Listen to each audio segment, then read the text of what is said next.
And I thank you for your personal friendship. We had a discussion today on several major topics. We talked about the progress on the election law and the hydrocarbon law, but we also talked about the status of forces agreement, called the SOFA. President Barzani has been a very strong advocate of the Iraqi government passing the SOFA, and I appreciate that. I informed the President we received amendments today from the government. We're analyzing those amendments. We obviously want to be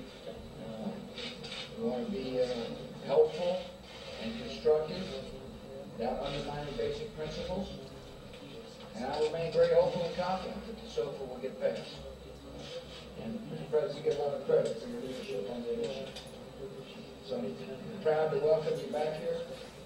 And I thank you very much for your courage and your leadership.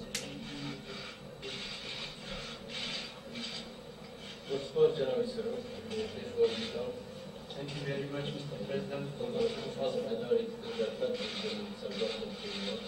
It's good that there has been another opportunity for us.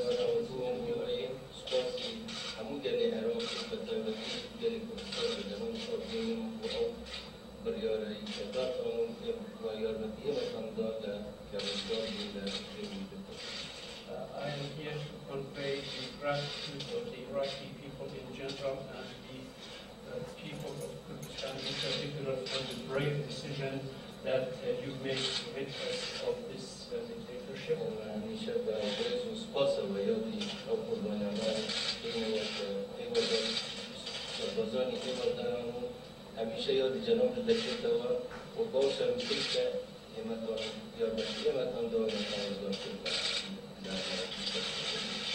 We are very grateful for all the brave souls, women and men in uniform who paid their dear lives in the process, and we are very grateful to the American people and you, Mr. President, for these sacrifices.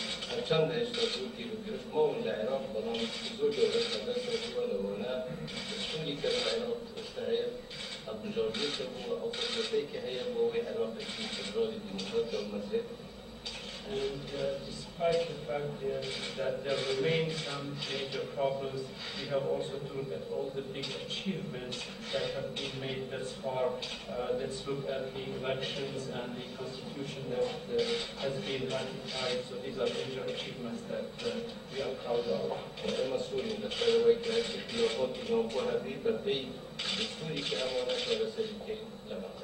And we are determined to solve all the problems that still exist according to the Constitution.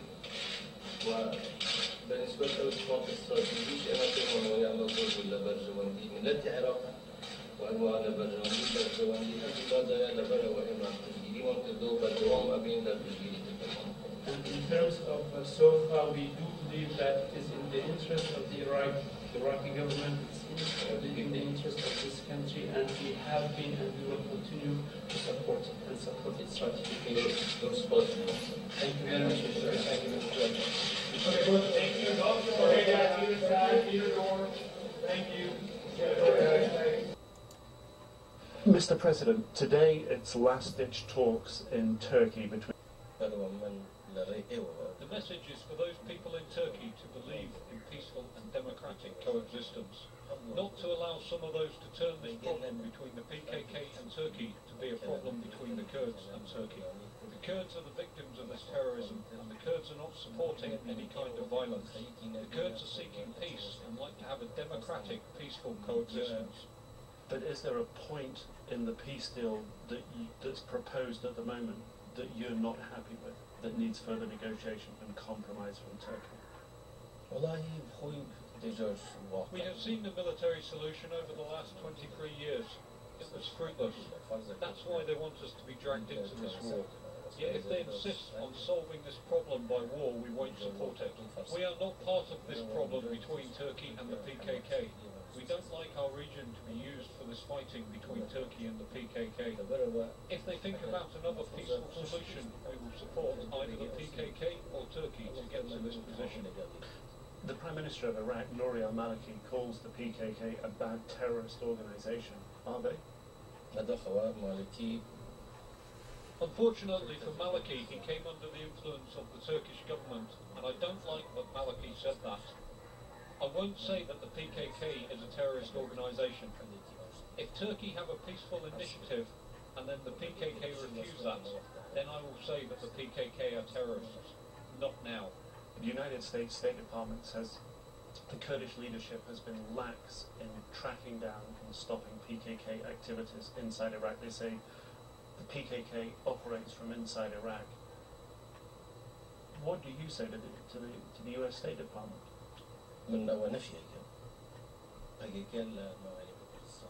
I totally deny that accusation because the PKK has no presence in Iraqi Kurdistan, in the areas controlled by the Kurdish regional government.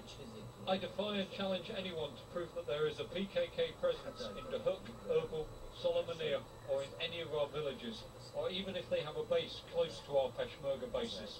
We have told the US very clearly that we are not ready to send our Peshmerga forces into these very rugged, harsh mountain areas to fight the PKK, because that will not be controllable.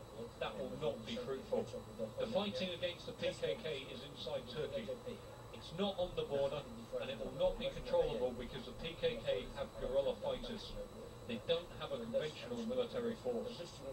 But if they continue to use this as a pretext, just to cover the failure of the Turkish policy, we have told the US that we are not supporting the military solution and will not support any kind of solutions that will drag us into this fighting. And we are ready